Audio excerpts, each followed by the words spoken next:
Good afternoon, ladies and gentlemen.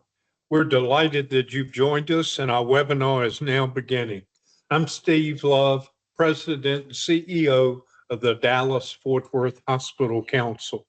Today, we're delighted to present this educational webinar, which is hosted in coordination with Forvis Mazars, who's an associate member of the council and has supported the council for many years. They are valued friends here at the Hospital Council. Today's topic is looking at the regulation to implementation, navigating site neutrality under CAA 2026.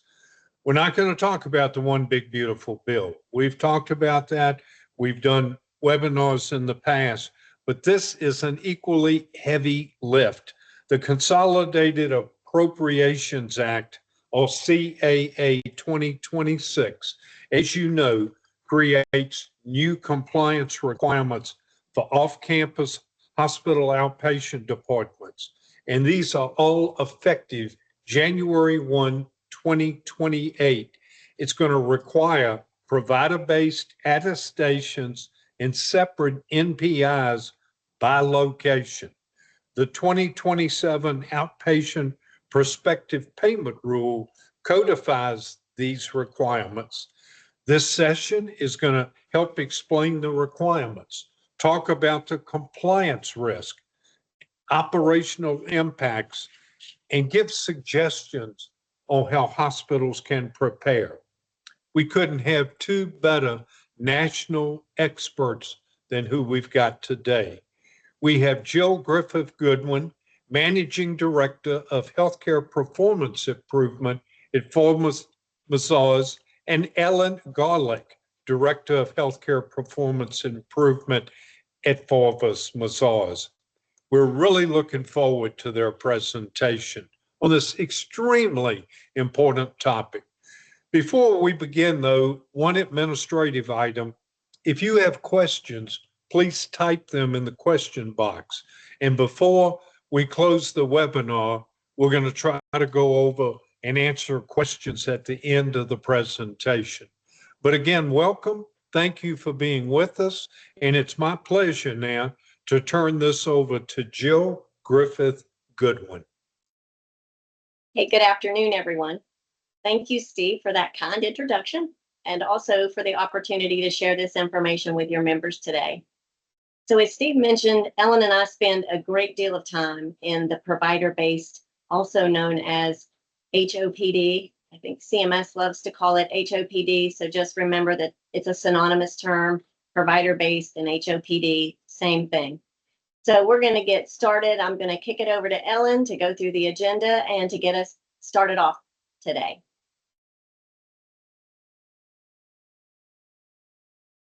Forgot I had to unmute myself to get started, but I think we'll do just some quick brief introductions. I think they were pretty much covered, but again, my name is Ellen Garlick, for those of you joining, and what Jill and I really focus on the majority of our time is helping organizations think about not only the reimbursement associated with provider-based status or HOPD status, but also we spend a great deal of our time related to the regulatory compliance elements of the rule at 413.65. So we're coming to this presentation from that perspective.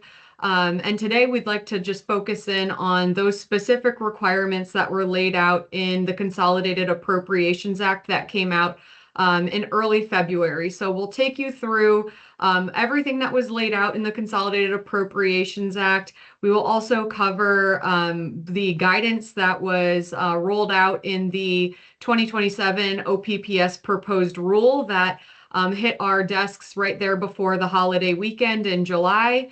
And then we're going to kind of take you through our perspective of not only the Consolidated Appropriations Act, but the proposed rule, and talk a little bit about what that really means in terms of implementation and how to roll it out in each one of your organizations.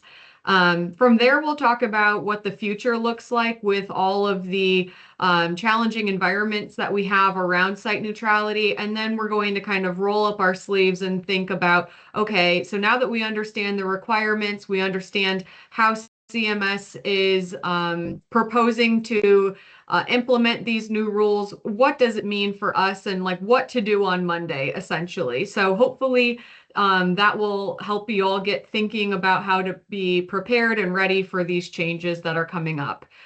Before I flip to the next slide, Jill, do you have anything to add? No, I guess the only thing I'll add is we did have a fun July 4th weekend. That's right. Okay, so to kick us off, if you're not familiar with what we're talking about, the Consolidated Appropriations Act of 2026 is what we're going to start with. And like I mentioned, that came out early February. It was signed into law, so we do not anticipate any rolling back of this new legislation. This is signed into law. And so it's just a matter of how is CMS going to implement these changes. And that's the piece from the proposed rule that we will go through. But it's important to kind of level set, go backwards on exactly what was put into law there in early February. So what the changes are related to our off-campus outpatient departments. And those departments are defined as anything that's greater than 250 yards, but within 35 miles of the main provider. There are a few exceptions to that rule where you may have an outpatient department of the hospital that is greater than 35 miles. So there may be some occurrences of that happening. But those are the locations that are impacted by this new legislation.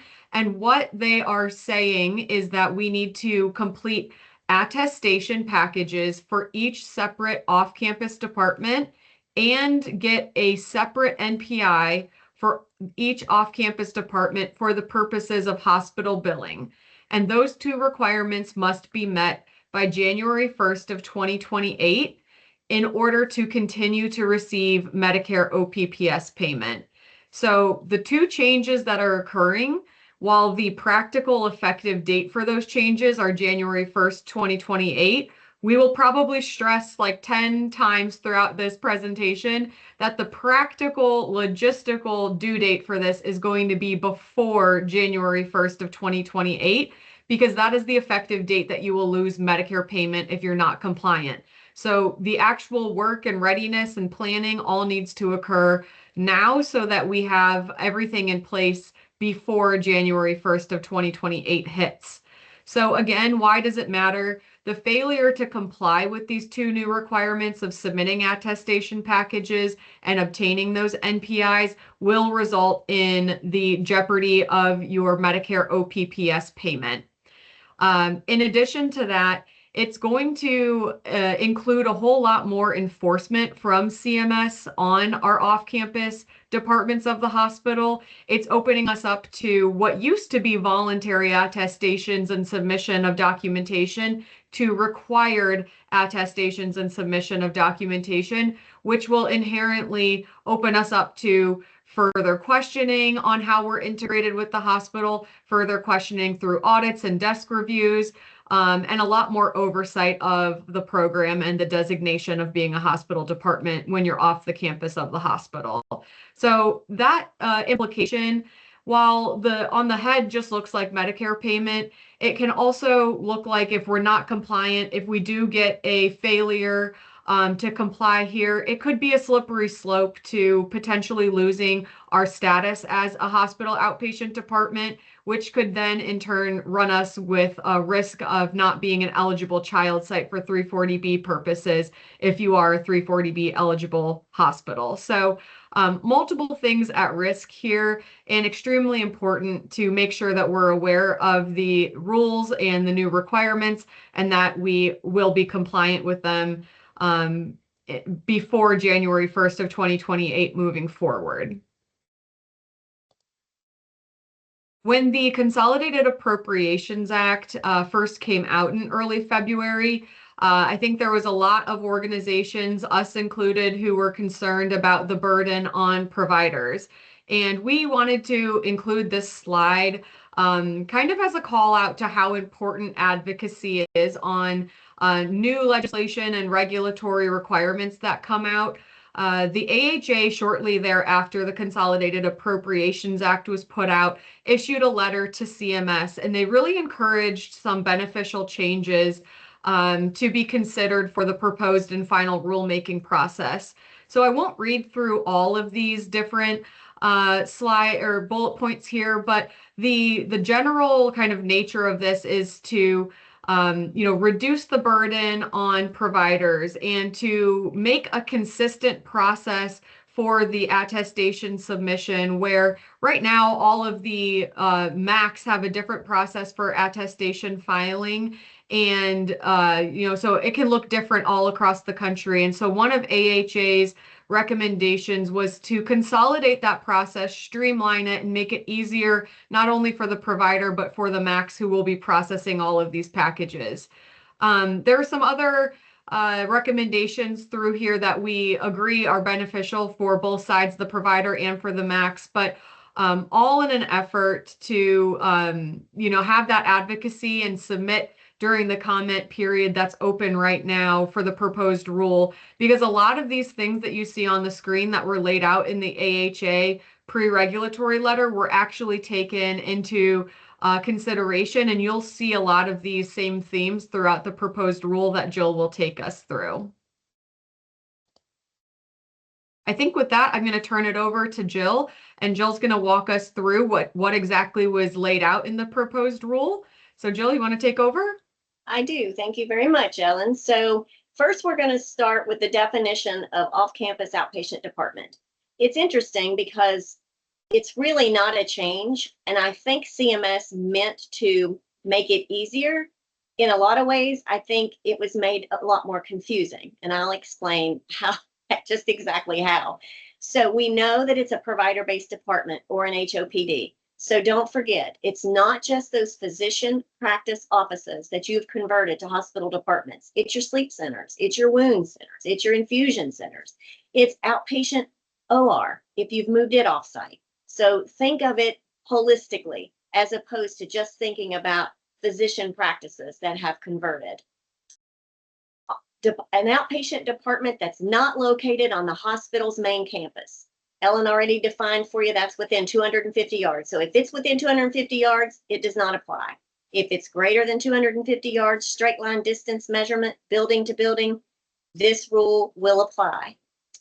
The other definition of outpatient department is it's also not applicable if it's within 250 yards of a remote location or a multi-campus hospital.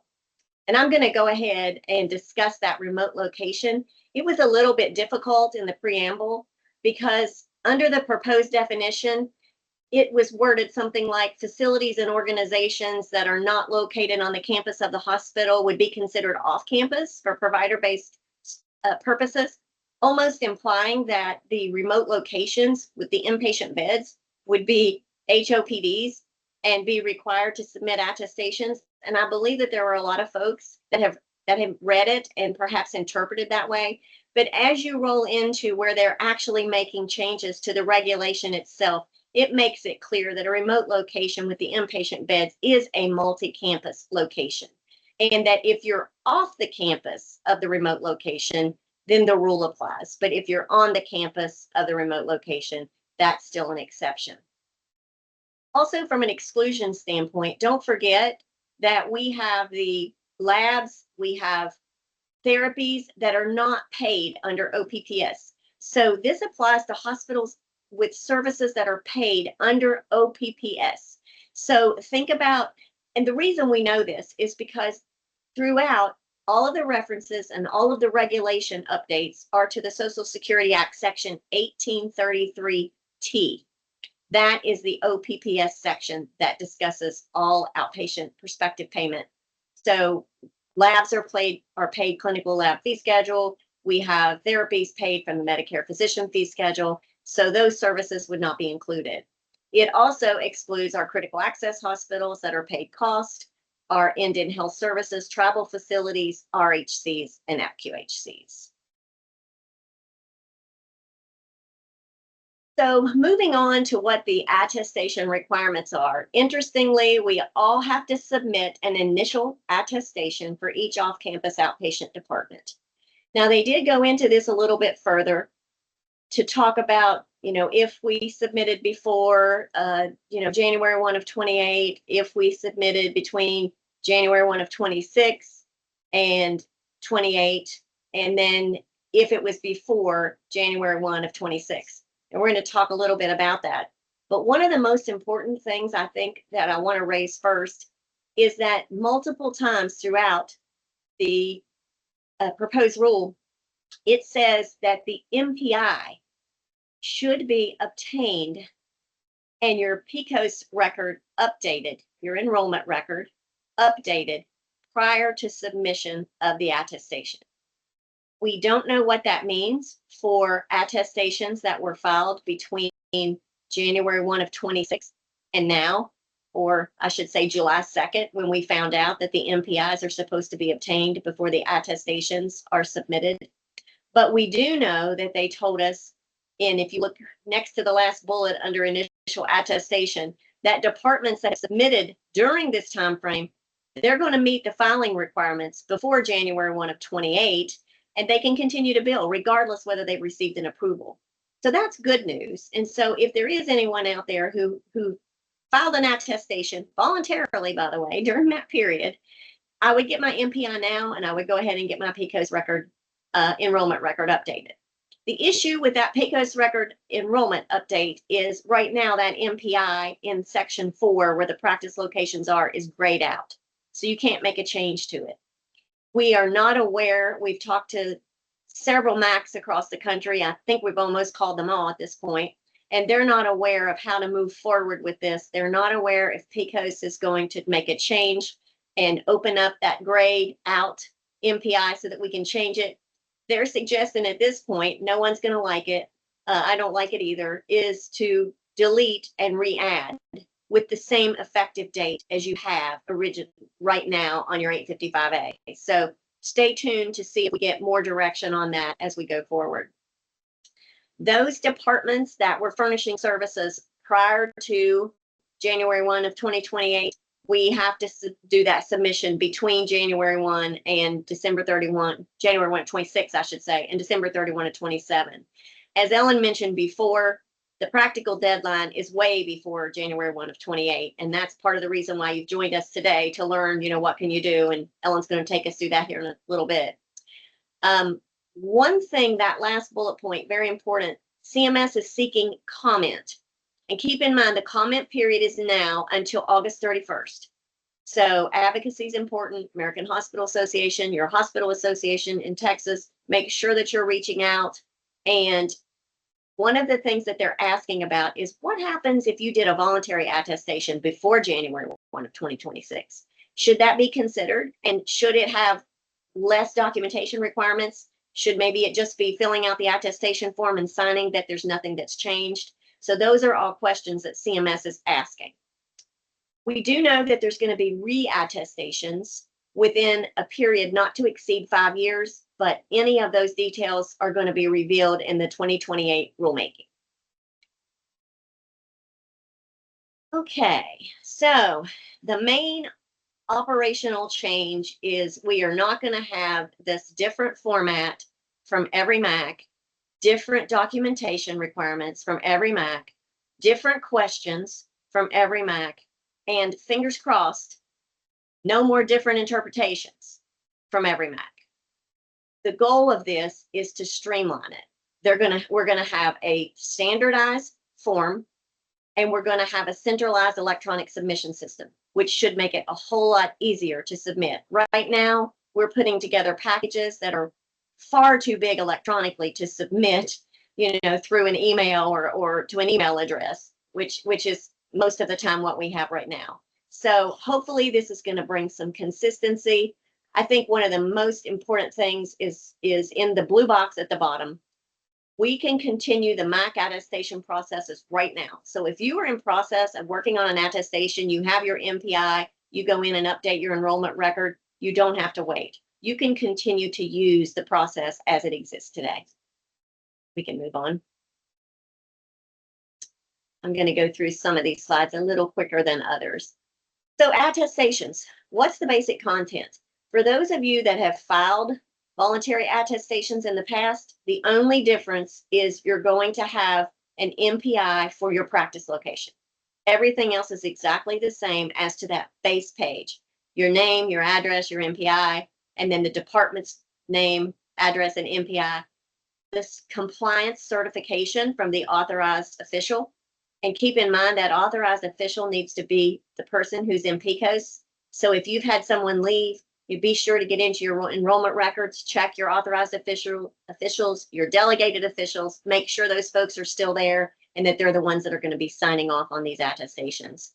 They also told us if the primary contact is going to be a consultant or another third party, that we have to have written authorization that's going to be included. And I'm assuming that's also going to be uploaded. So we're going to go in a little bit to the documentation requirements now. You have to maintain documentation supporting compliance, and you're going to hear me say for the next however many minutes, probably too long, that you have to be audit ready.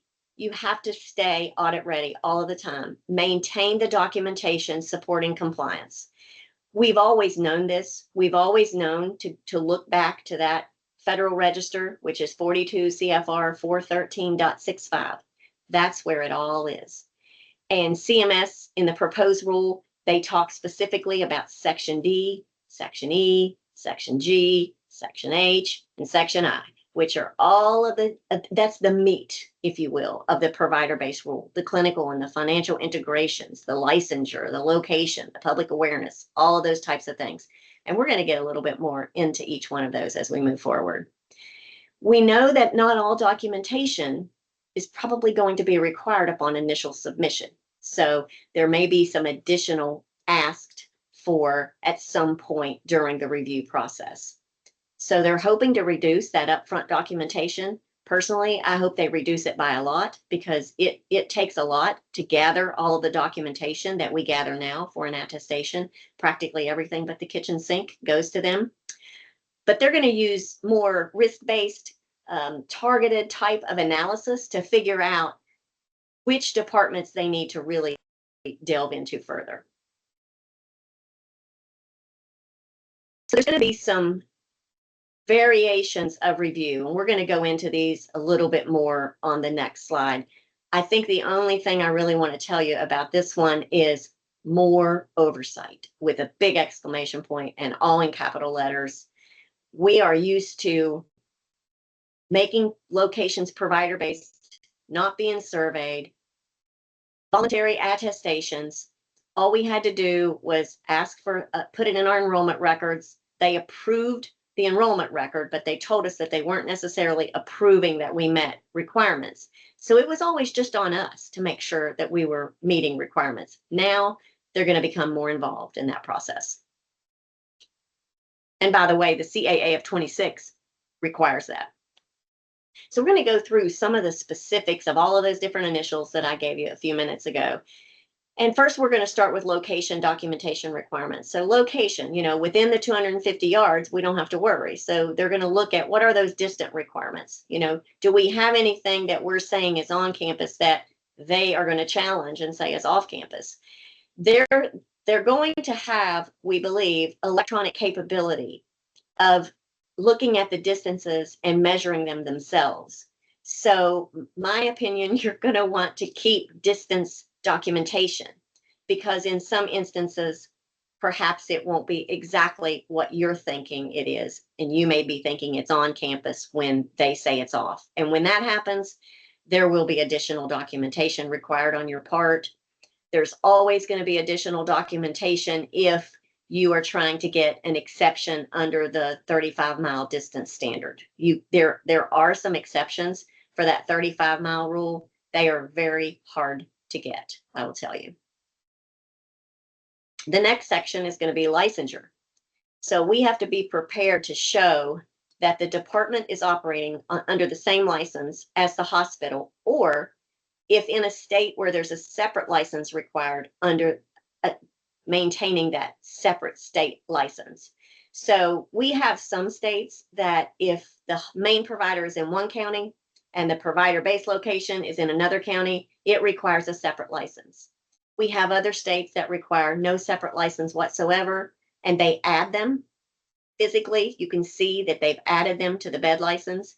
We have other states that just add them without giving anything other than an email saying that they are acknowledging. So if you look at what additional evidence may be required, state licenses if they're required, licensing correspondence if you have it, and regulatory approvals that they've actually added it to the license if necessary. Next up, we're going to talk about public awareness, my favorite section. It's the shortest part of the rule, and it basically says, upon entering, a patient is aware they're entering the main provider. Okay, so I have to know that I'm entering the hospital. Think about that. The hospital's name, not the system name, the hospital. What's on your cost report? What's on your enrollment record? How you're holding yourself out or branding yourself is not necessarily the hospital name. So very important to have the hospital name, and that the location is a department of is obviously standard practice. So signage going to be very important, not just your signage outside or your signage at the suite, but your wayfinding and your directional signage is going to be critical for you. Think about the website. CMS and the MACs can sit right at their desk, get on your website, and look to see if you're holding yourself these departments out as provider-based locations. Critical to make sure that you get that right. Any public-facing collateral you have to make sure has that hospital name on it, including your billing and your statements, by the way. And think about how you're answering your calls today. So do you have a phone tree? We always recommend a phone tree because that way you can get the hospital name out of the way. And then when you get to the person, they can answer it. You know, good afternoon, this is Jill. How may I help you? We don't want to say, good afternoon, Jill Griffith's office. Because remember, in the April 7th, 2000 Federal Register, when the rule first came out, they said CMS is going to assume that it's a physician practice, and the hospital has to prove that it's a department of the hospital. So it's kind of on us to prove that part. We'll go to the next slide, which is going to be our clinical integration. And this is an interesting one because one of the things that we look at here is, are the physicians and the APPs who are practicing in these clinic locations privileged? Do they have the appropriate category of privilege at the main provider? And so we look at the medical staff bylaws and we look at that privilege category, and often we will find something like affiliate or courtesy. And when we read the definition, it'll say they can only refer to the hospital. They can't really see patients at the hospital. Or it may say they can see 40 or 50 patients a year. And we know in these provider-based clinics, they're seeing that many a week, hopefully. So bottom line is, are they holding the appropriate privilege? And if not, then that takes a minute to change, as you know. Has to go through medical staff, has to go through the medical exec committee to the board and all of that. We have to make sure that the main provider is exercising oversight and monitoring. So that chief medical officer or chief medical director or chief of staff of the medical staff has ultimate oversight over what's going on in these clinics, and that anything would report up if necessary in that regard through the organizational chart. We have to make sure inpatient and outpatient services are integrated, and that's often shown with referral reports that show that integration and those referrals going back and forth between the clinic and the hospitals. I didn't mention the org charts, but I don't think, but that's an important thing too. That's going to show everything, not just potentially the CMO, but the way everything reports. And that'll come up another couple times as we talk through documentation. And then patients have access to the full range, you know, access to care, patient rights, non-discrimination, all of those types of policies. And then also, it doesn't hurt to maintain your accreditation compliance letter, because often they may want to see that. Financial integration is going to be our next slide. And this one should be super easy, but unfortunately it's not, because one of the things that they tell us is the department cannot maintain a separate general ledger. So having a medical practice general ledger, having a independent trial balance separate from the hospital is not what CMS is looking for here. They're looking for true integration, where when they ask you for a detailed trial balance with these departments' revenues and expenses embedded, that they're going to be there. And they can also ask you for the chart of accounts, which is also a good way for them to look to see if it's embedded. So this piece is called Hospital Outpatient Department Documentation Requirements. And this is kind of a catch-all for a lot of different things. So you have to be prepared to demonstrate compliance with the MTAL requirements. Most of these off-campus locations do not have the capability, nor would it be expected for them to have to be able to perform medical screening examinations. So policies that would say the off-campus locations are going to stabilize and dial 911. That's what they're looking for, is that these are covered in a policy the same way they would be if they were on campus, but not necessarily falling under that medical screening examination requirement. Looking at the anti-dumping, making sure that we have that we're open to everybody, non-discrimination, and that we don't have any dumping considerations going on. The site of service billing requirements. One sentence, you must use the appropriate site of service. So we have to make sure if we have contracts with physicians who are coming into these locations and then going back and doing their own billing, and occasionally you will have to make sure that you have in their contracts that you examine their 1500s on an ongoing basis from a compliance perspective to make sure that they're using the appropriate place of service. CMS does place that burden on the hospitals as opposed to on the physicians themselves. Of course, the hospitals who are doing all of the billing for the practitioners would also be checking to make sure that they're using that appropriate place of service, which would be 19 for these off-campus locations. Also, there is a requirement for off-campus locations to provide to the beneficiary a notice upfront before services are provided that basically explains to them an estimate of their financial responsibility, their out-of-pocket. And you can, the documentation that supports that would be either a policy with the form attached, or perhaps just the form that provides that information. Remember that the form in an off-campus setting is only necessary when both a professional component and a technical component is being billed for the service. So that's a key point. Ownership and control documentation requirements. The department has to be 100% owned by the main provider. That's often shown through organizational charts and also narrative attestations from leadership. The main provider has to maintain final authority over all of the administrative decisions, the personnel policies, the medical staff appointments. So when you look at all of this, the medical staff bylaws, the hospital bylaws, the human resource policies, we can't have a medical team or a medical, what am I trying to say here? A medical practice, human resource set of policies and a hospital set of policies that are different. We can't have that. When we combine for provider base, all of the policies become hospital policies. And if you need a policy that's different than a hospital policy, you create a departmental policy for that particular department. Move on to administration. So this is where org charts. I told you we were going to mention that several times. So we have to make sure that the administrative functions are integrated with the hospital. Think purchasing of supplies, think purchasing of drugs, think contracts with third parties. Anything like that has to go through whoever the person at the hospital would be that would approve that type of service. We have to make sure that the reporting structures are flowing to hospital leadership. It's worded in the rule something like the reporting has to have the same frequency and intensity as any other department in the hospital. So think about lab and radiology, that same reporting structure, that same staff meeting inclusion in everything, and not to think of them as a physician office or a physician practice that's separate from the hospital, and that it operates within the hospital governance structure. So reporting up to MEC as far as the practitioners go, reporting up through the board ultimately. So all of the things there on the right side, org charts, reporting relationships, your governance documents, and your management oversight records will help to support all of that information. So here is, and I know it's very small, I'm going to leave this up for a minute in case you guys want to use your phones and take a picture so that you can take a look at the draft attestation form from CMS. Pretty straightforward.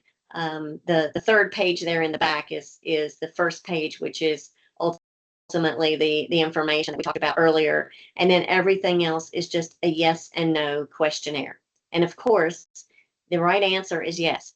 So that's how we know that there's going to be some supporting documentation, because otherwise, how would they be able to put this through some type of algorithm and come up with someone has more risk than someone else? So definitely some documentation, just don't know how much up front. We can go ahead and flip. Hopefully everybody got a chance to look. And these slides will be provided in case you didn't get a chance to take the picture there. So here is the additional verification and oversight. And I'm just gonna look at the blue piece right now, and then we'll move right on, because there's a whole lot of information to still go through. This 1833T, which I mentioned, is your OPPS section. That requires CMS to establish a process to validate and provide oversight to prevent improper payments. That's what this is all about at the end of the day. So on this slide, I have created 3 levels. That's a Jill thing and an Ellen thing. We are very visual. So it's easier for me to think about level 1, level 2, level 3. Level 2 and level 3 may go on at the same time. We don't know. But when I think about it, level 1 is something that's going to apply to all submissions. And that's just going to be your automated validation. That's where they're going to run it through some type of algorithm, AI generated probably, that's going to take a look to see if there are risks associated with it. Level 2, targeted documentation review. That's going to be higher risk or inconsistent submissions. Level 3 is extended compliance review. That's going to be heavier based upon risk indicators. There's going to be more requirements there. So we're going to dive into each one of these a little bit more. Your level 1 automated validation, they're going to verify that you completed the attestation. They're going to look at all the required elements, and they're going to make sure that you're matching up with your PCOS enrollment record. And we do a lot of compliance reviews across the country. That doesn't always match. So if you haven't already started checking that, check that right away. The outcome is going to be, it's either going to approve and pass right on through for a provider-based determination, or it's going to be flagged for additional review. If it's flagged for additional review, then it can go to either level 2 or 3, or perhaps both at the same time. So we're going to talk about level 2 next, which is going to be the targeted documentation review. That's where something's missing or inconsistent, or there's some type of a data anomaly, something doesn't match the PCOS record. And so that makes for an elevated compliance risk. And when that happens, they're going to ask for supporting documentation, maybe some additional narrative explanations, and then perhaps even some further supporting documentation that you're in compliance with 41365.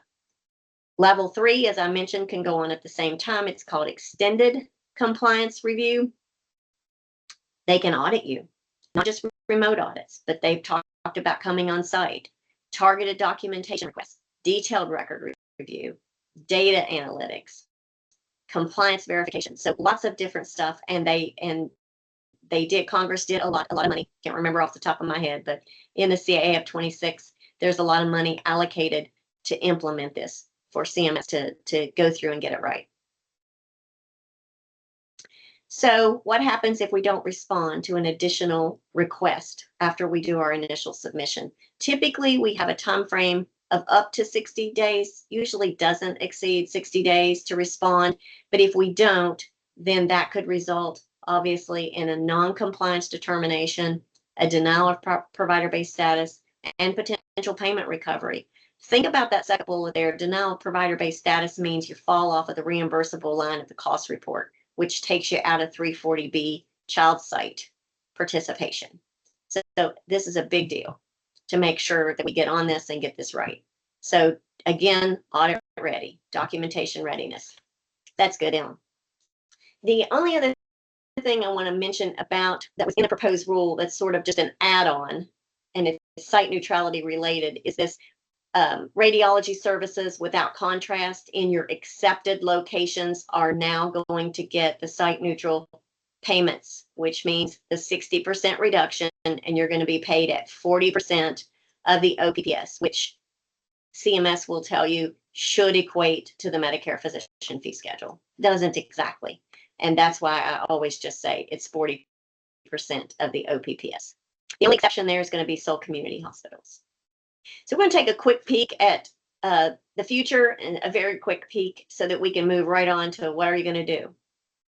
So when we look at clinic visits, what are the future risks around site neutrality?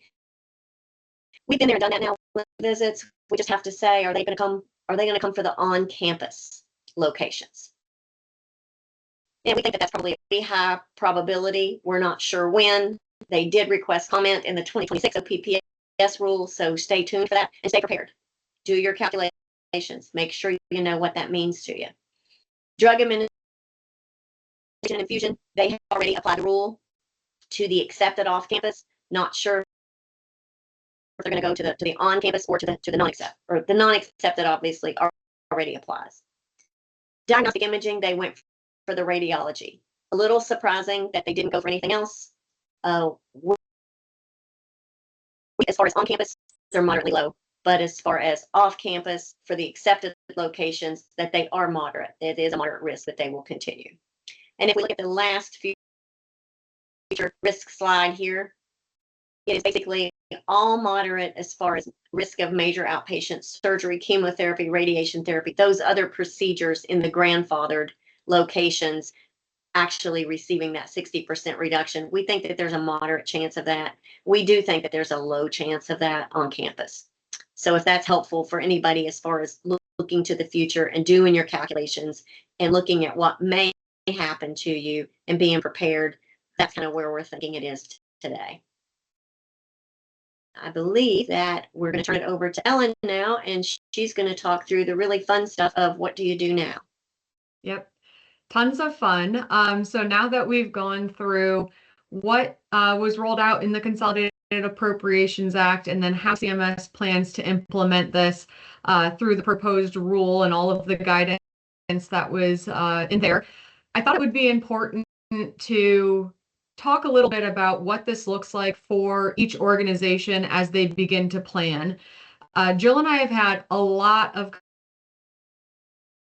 across the country since probably February, talking about what do we do now? How in the world are we going to make this work? Who do we need to get involved? And so hopefully this last 10 minutes or so of our time together will leave you with some thoughts for how to prepare. So I think since you've heard all of the documentation and audit readiness that you need to be prepared for, I think it's clear after hearing all of that today that this is not just an enrollment exercise, or oftentimes folks think that this is just like a function of revenue cycle of how we're billing, and it doesn't really impact other areas of the hospital. But as you heard about all of that documentation that will be required to stay audit ready, this touches your revenue cycle, your compliance departments, your legal and your operations, your purchasing and supplies departments, your credentialing and finance teams, and especially for your 340B organizations, your pharmacy department. So making sure that you have a good task force around this will be really important. We fully believe that the readiness will drive the quality of your attestation process and will really drive how prepared you are to answer those questions that potentially CMS may ask of your organization. So those gaps in documentation or those gaps in your readiness could potentially create those risk of payment. And so that's really the important takeaway here. So really everything we're saying, just it really, the work needs governance and not just assigned a project manager or somebody in the revenue cycle department to take control of. It's really a team effort.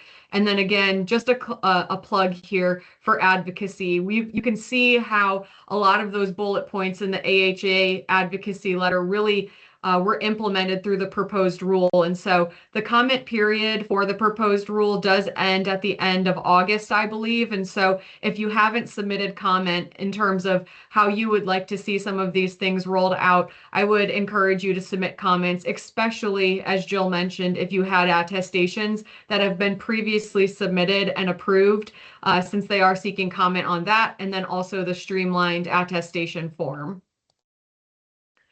Okay, so what do we do on Monday morning? How do we shift to planning for this? And it's really broken down into several key areas. At least in my mind, we organize the work, we identify any risk that we may have, and then we start to plan for how are we going to obtain these NPIs and complete these attestations. And then also, I think it's important to point out just some common pitfalls that we see organizations often have. We field a lot of calls that say, oh, we don't have our locations on our enrollment record, or oops, we didn't realize that we're supposed to have our providers privileged at the hospital. And so those types of things are common pitfalls that you should be identifying through that risk assessment that I'm going to talk about in a little bit. So I wanted to leave you with what are those common things that we see so that maybe you can take them back to your groups and discuss them and see if they may be something that you guys need to work on internally. So how do we even organize this amount of work, especially for our larger systems? We've talked with organizations that have upwards of 200 to 500 off-campus departments that they will need to submit attestations for. Now, that's not everybody. Some organizations may only have one or two, but when you're small and lean like that, this is still an incredible amount of work. And so I think regardless of the size of organization, it's super important to make sure that you have, first and foremost, an inventory of the locations that are impacted. So just to reiterate what we said before, right now under the current rules and proposed rulemaking process, this is only impacting those off-campus departments. And a lot of folks are asking, how do we even identify the departments that we're talking about? Well, if you talk and pull in your revenue cycle and billing teams, they should be able to create a list for you of those locations that they are billing on the facility side with a PO or a PN modifier. And that's a really helpful starting place. Now, there may be locations where you don't have the right modifier on the claim, and so that's not an all-inclusive list of locations. But your secondary piece of information to go to is going to be your hospital's 855A. And on your 855A in section 4 should be all of your locations that you are billing as a hospital department. And so between those two lists, you can usually combine them to get a holistic viewpoint of how many locations are we billing off the campus of the hospital greater than 250 yards as an HOPD. And from there, I wanted to point out on the right-hand side of this slide what we would recommend that inventory to include. And that should be everything from the location's name to its address. And like Jill mentioned before, when we define a department, it's all the way down to the suite level. So make sure that that inventory includes the exact address of the location. It's important also, if we're going to inventory the off-campus locations, you might as well include those on-campus locations and keep an inventory of who's on and who's off. In case any future legislation does roll out to our on-campus, we have a good inventory to work from. In addition to that, we would recommend keeping that effective date on your inventory so that you know exactly when you began billing as a hospital outpatient department and can provide support to prove that to CMS if they ask. In addition, it's great to know which TIN, which NPI, what is our GL department, and which Medicare cost center are we reporting under on the hospital's cost report. All of this is like that basic demographic information of the clinic and what will be on that face sheet of the streamlined attestation form. So it's important to have this information handy. You know, Ellen, I was just going to add, not to forget that when we look at that GL department, lots of times we have a location, a suite, and it'll be a multi-specialty suite. And you'll have 5 different GL departments in there. You'll have gastro, you'll have neuro, you'll have all these different. But the department that CMS has always defined is the address at suite level. So keep that in mind. Lots of folks have asked, does that mean I have to have one for every single different GL department? That's not what they're talking about. They're going to follow what they've always followed, which is United States Postal Service address to the suite level. Yep. Super important for those large MOBs that a lot of you probably have that have multiple suites throughout. And each one of those is potentially a separate location depending on how you have it enrolled on your Medicare enrollment record. So another plug to go back to those documents and see how you actually are enrolled with Medicare. Good point. Okay, so once we have the inventory of all of our locations, we understand how many locations are impacted, how many NPIs do we need to get, and how many separate packages are we going to have to prepare before January 1st of 28. We think the next logical step here is to sit back and assess our risk. So performing some sort of a risk assessment or a gap assessment against the requirements at 413.65 will allow you to remedy any issues that you may uncover before submitting those packages to CMS and having them find the issue first. So I think right now is the perfect time to begin planning and uncovering any issues that you may potentially have so that you have the time ahead of you to fix those things and get your documentation in order for preparation of those attestations. So all of the areas that Jill covered between financial integration, clinical integration, your public awareness and your signage, billing with the proper place of service, all of those elements are within 413.65 and should really be looked at down to each different requirement to determine, do we have an area of risk? Some areas may be of greater risk than others. And so it's good to prioritize, especially if you have many locations, who needs to be remedied first and, what might be a shorter fix and we can do, closer to that submission timeframe. In addition to looking at our gaps in compliance or potential gaps in compliance, we also are recommending calculating any reimbursement impacts. As we mentioned, the risk associated with not complying with this new requirement would be loss of OPPS payment. So understanding what's even on the table to be lost in the first place if we're not compliant would be nice to know. And you might be able to prioritize some of those locations that could be a bigger hit to your organization than others. So not only identifying what that risk is, but then also identifying what happens if they continue to further roll out site neutral legislation and we have on-campus reimbursement at risk or on-campus attestation requirements in the future. So those things I think are good exercises to do as you're looking at holistically what the risk to the organization may be. And so on the right-hand side of the screen with those two things in mind, focusing on those areas that I mentioned, what are the NPIs we're billing under right now? What are the separate NPIs that we're going to need to get? Do we have all of our ducks in a row in terms of our ownership and governance, our clinical integration, our financial integration, and everything else that we talked about earlier? And then I think that this is going to be the piece of preparation that really takes the most thought. I think that it's one thing to inventory yourself against all of the rules and requirements and fix those things. Hopefully there's not too many things that are out of compliance now. But those are things that we should be pretty familiar with. But what we're not familiar with is billing these departments under a completely different NPI right now. I mean, they're all billing underneath the hospital's NPI for the facility component currently. So what does it mean to obtain a new NPI and begin billing with that for the technical component side? There's a couple of things to consider here just right off the bat, which is who in your organization is going to obtain that NPI, or is it a group of people who are going to obtain that NPI? Who's going to update your PCOS enrollment and how? When will you begin billing with that NPI? And what other areas are going to require those updates? And I think that's the piece that is often missed in thinking about, oh, we have to go get an NPI, because that's a pretty quick switch. I mean, getting an NPI takes 5 minutes. But where else does that NPI touch in your organization?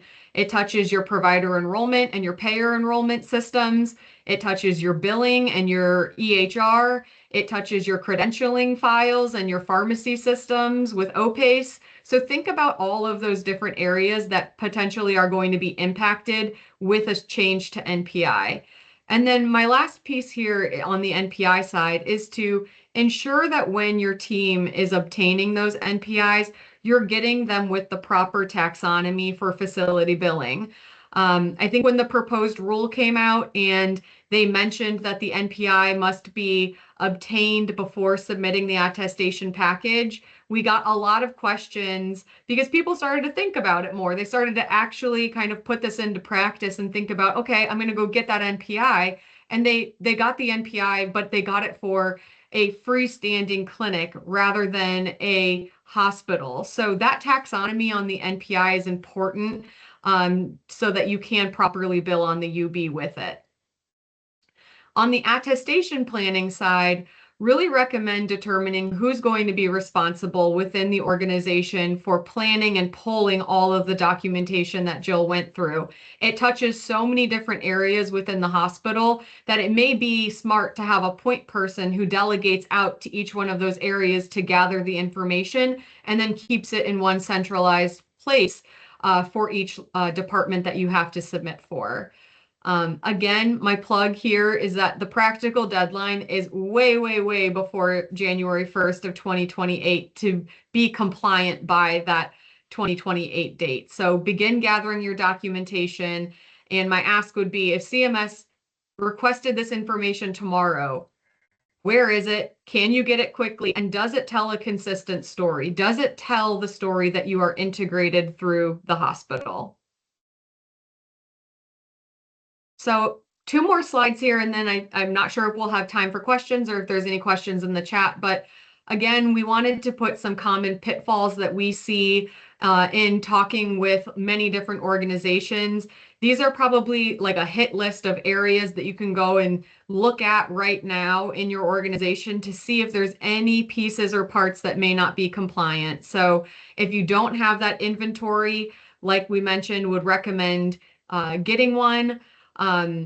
Potentially underestimating those NPI downstream impacts, like I mentioned, all the places that it touches within your organization is a common pitfall. And then some areas that we see even now before these rules came out is enrollment record gaps. We often see organizations that come to us and they say that they have a hospital outpatient department, but then there's nothing on their enrollment record, and they start receiving claim denials for their off-campus locations, and it's because there's nothing on their enrollment record or the address doesn't match exactly. So those are the types of things to look at on your PICOS form on your 855A. Another area that is often brought up is your clinic revenues and expenses are not clearly integrated onto your hospital's GL and not appropriately mapped to a reimbursable line of the cost report. So those hospital outpatient departments should currently be in a reimbursable line of the cost report. So that's often an area that could easily be a red flag to CMS when they're screening these attestation submissions. Public awareness deficiencies, I think Jill touched on, like system name is not sufficient in CMS's eyes. And we see a lot of the larger organizations with big, beautiful signage for system name, but nowhere on the clinic signage has the hospital name. And that's really what they're looking for. So that's another big area to check in on. And as well as those shared space and leased space concerns. You know, a hospital department has to be a hospital department 100% of the time, 24/7. Can't share space with another Part B provider. So making sure that we have those distinct spaces for our HOPDs is very important. And not treating this as a one-time project, I think, is going to be a big pitfall for a lot of organizations. There's certainly a big work effort on the front end, but like Jill mentioned, there are subsequent packages that will be required. And so we really can't treat this as a one-off. And then in the last 30 seconds, I'll leave you with a quick timeline here of just, something to give a little bone structure to what we've recommended with the inventorying, the gap assessments, correcting those actions if you find any things from your gap assessments, and then preparing for the NPIs and the attestation packages, and then ongoing compliance here. So I think this helps kind of carve it out all the way through January 1st of 2028.